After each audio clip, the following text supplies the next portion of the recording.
नमस्कार सांग माने चलतु स्टार्ट करिबा माय मिनी ब्लॉग। जदि आपण मानकु मो वीडियोटी पसंद आसे ताहले मो चैनल शुभलक्ष्मी को निश्चिंत लाइक शेयर सब्सक्राइब निश्चिंत करिवे। अच्छा सांग माने कहले देखिए मेघुआ पागो किछि चटपटा खाइबा को इच्छा होउछि ना, ताहले अति सहज रे कम समय रे चलंतु तैयारी करिबा किछि चटपटा दही बाइगण।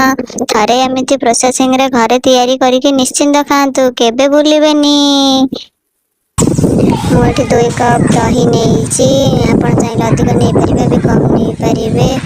आगुरी गोटे कप दही पानी ऐड करके चीनी लंका गुंड लुण पकई किसी आंब कषि अदा घसी देती तेल पकई सर सर बैगण काटिकी 2 पट एमती पचेक भाजीदेवे।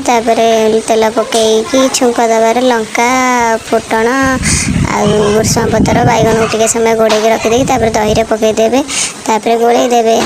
खाई देखिए केमते तेरे मो वीडियोटी को लाइक शेयर कमेंट करेंगे। कमेंट रे कहे केमती लगे। नमस्कार।